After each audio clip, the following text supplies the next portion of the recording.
Hello बच्चों class 9th में Hindi literature एकांकी संचय में आज हम लेसन नंबर 3 मातृभूमि का मान को रिवाइज करेंगे। लेसन नंबर 3 मातृभूमि का मान। इसके एकांकीकार हैं हरि कृष्ण प्रेमी। लेसन नंबर 3 मातृभूमि का मान। इसके एकांकीकार हैं हरि कृष्ण प्रेमी जी। बच्चों इस लेसन का हम सारांश पढ़ेंगे। ये देखिए सारांश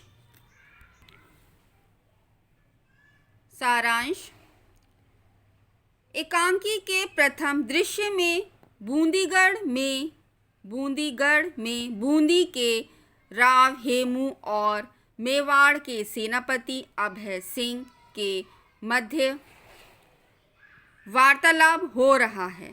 अभय सिंह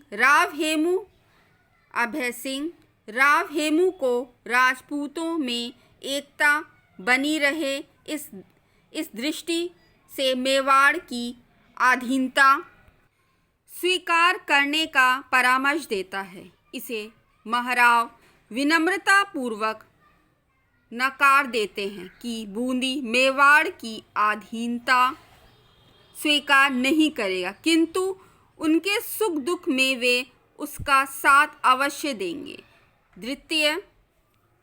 द्वितीय दृश्य में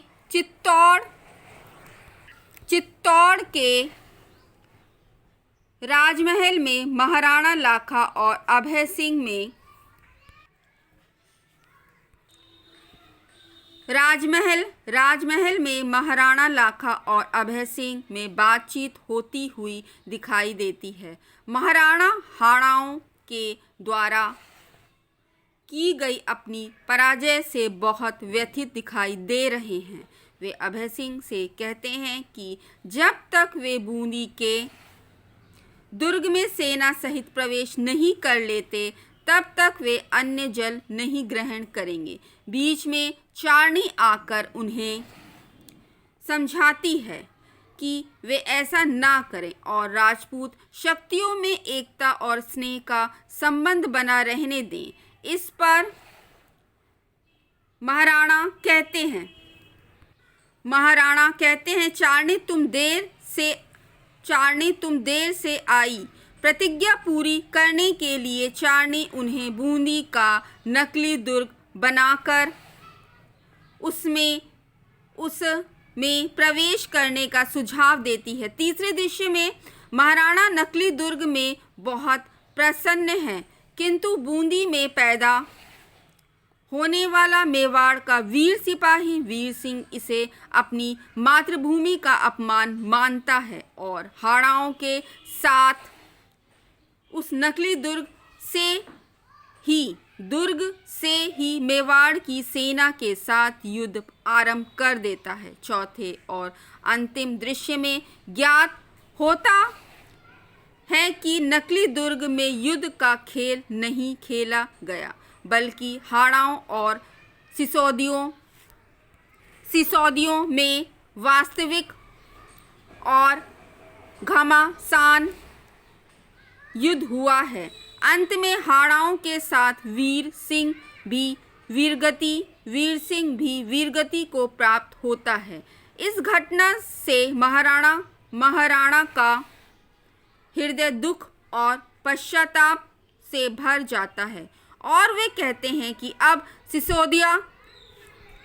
सिसोदिया और हाड़ा के बीच जो दरार पड़ गई है उसे पाटा नहीं जा सकता। इसी बीच बूंदी के राव हेमू आकर कहते हैं कि राजपूत सदैव से एक हैं और एक रहेंगे। सभी राजपूत इसी बीच बूंदी के राव हेमू आकर कहते हैं कि राजपूत सदैव से एक हैं और एक रहेंगे। सभी राजपूत अग्नि के पुत्र हैं, अतः सभी परस्पर स्वजन हैं। महाराणा को अपनी गलती का एहसास होता है और वे शहीद वीर सिंह के पार्थिव शरीर के निकट बैठकर अपने अपराध की क्षमा याचना करते हैं। राव हेमू कहते हैं कि वीर सिंह के बलिदान ने हमें जन्मभूमि का मान करना सिखाया। अंत में सभी वीर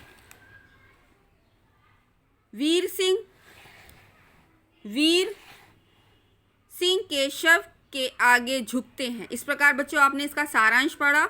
अब हम इसका क्वेश्चन आंसर्स करते हैं। बच्चों अब हम इसके रिवीजन क्वेश्चंस करते हैं। बच्चों फर्स्ट पैराग्राफ है, महाराव आज राजपूतों को एक सूत्र में गूंथे जाने की बड़ी आवश्यकता है और जो व्यक्ति यह माला। बच्चों पैराग्राफ फिर से देखिए एक बार। महाराव आज राजपूतों को एक सूत्र में गूंथे जाने की बड़ी आवश्यकता है और जो व्यक्ति यह माला तैयार करने की ताकत रखता है वह है महाराणा लाखा। इसका ये पैराग्राफ पढ़ा आपने। अब इसका क्वेश्चन नंबर 1, वक्ता कौन है और वह श्रोता से किस विषय में बात कर रहा है? इसका आंसर बच्चों क्वेश्चन 1 का आंसर है वक्ता मेवाड़ का सेनापति अभय सिंह है। वह श्रोता बूंदी के महाराव हेमू को बूंदी राज्य को मेवाड़ में मिला लेने की सलाह देता है जिससे समस्त राजपूत राजाओं में एकता हो सके। क्वेश्चन 2 है राजपूतों को एक सूत्र में गूंथने की आवश्यकता क्यों थी? इसका आंसर बच्चों क्वेश्चन 2 का आंसर है अभय सिंह। बच्चों क्वेश्चन 2 का आंसर है अभय सिंह का कथन था कि राजपूत असंगठित और छिन्न भिन्न थे जिसके कारण वे विदेशियों का सामना नहीं कर पाते थे। यद्यपि राजपूत बहुत वीर थे किंतु असंगठित होने के कारण वे विदेशियों के सम्मुख कमज़ोर पड़ जाते थे। इसलिए अभय सिंह चाहता था कि जो राजवंश पहले चित्तौड़ के अधीन थे किंतु अब उन्होंने स्वतंत्र सत्ता स्थापित कर ली है वे पुनः मेवाड़ में मिल जाएं। इससे राजपूतों की ताकत बढ़ जाएगी। यही कारण था कि राजपूतों को एक सूत्र में गूंथने की आवश्यकता थी। क्वेश्चन नंबर 3, इस कार्य को करने की सामर्थ्य किसमें थी? इसका आंसर बच्चों क्वेश्चन 3 का आंसर है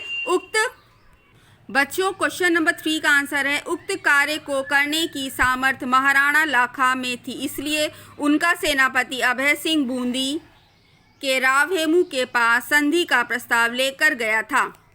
क्वेश्चन नंबर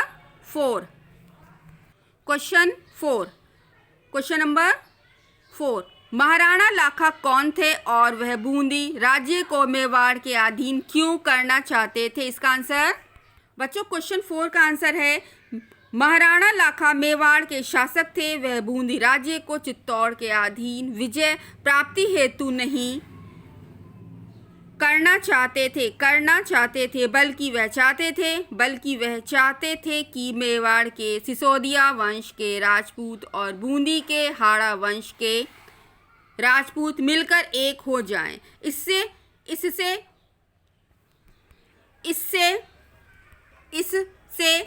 उनकी ताकत बढ़ेगी और वे विदेशी शक्तियों का सामना आसानी से कर सकेंगे। ये बच्चों फर्स्ट पैराग्राफ है।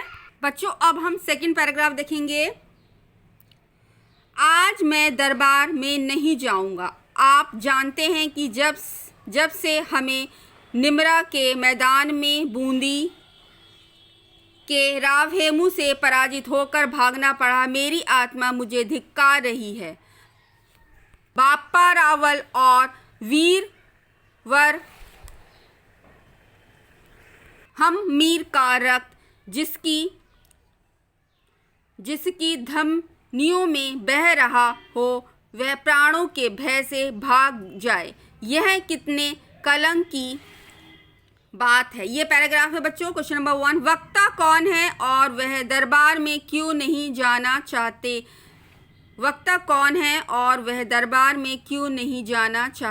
इसका आंसर बच्चों क्वेश्चन 1 का आंसर है वक्ता महाराणा लाखा है और वे दरबार में इसलिए नहीं जाना चाहते क्योंकि बूंदी के राव हेमू से वे युद्ध में पराजित हो गए थे, इसलिए ग्लानि के कारण वे दरबार में नहीं जाना चाहते हैं। क्वेश्चन 2, श्रोता कौन है और वक्ता श्रोता से किस घटना की चर्चा कर रहा है?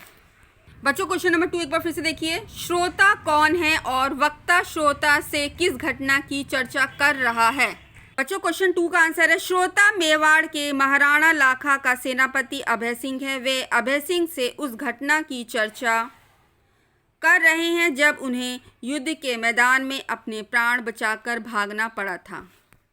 क्वेश्चन 3 है वक्ता को युद्ध के मैदान से भागना क्यों पड़ा था? इसका आंसर बच्चों क्वेश्चन 3 का आंसर है वक्ता को युद्ध के मैदान से इसलिए भागना पड़ा था क्योंकि रात के समय शिविर में हाड़ाओं ने अचानक आक्रमण कर दिया था। आकस्मिक प्रहार से घबराकर उसकी सेना के लोग भाग खड़े हुए थे। तब उनका सेनापति अभय सिंह उन्हें भी वहां से निकाल लाया था और इस कारण उनके प्राण बच सके थे। बच्चों क्वेश्चन नंबर 4 वक्ता को इसके लिए ग्लानि क्यों हो रही है? बच्चों क्वेश्चन 4 का आंसर है वक्ता महाराणा लाखा को इस बात के लिए बहुत ग्लानि हो रही थी कि जिसकी रगों में बाप्पाओं रावल और वीरवर हम्मीर का रक्त दौड़ रहा था, उसे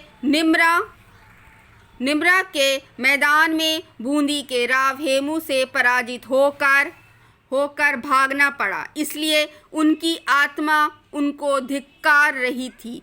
इसे वह अपनी वीरता पर कलंक मानते थे। इस प्रकार आपने बच्चों सेकंड पैराग्राफ को भी पढ़ा, उसको रिवाइज किया। फर्स्ट और सेकंड पैराग्राफ को आपको एकांकी संचय की कॉपी में लिखना है, उनको लर्न करना है। ओके, थैंक यू बच्चों।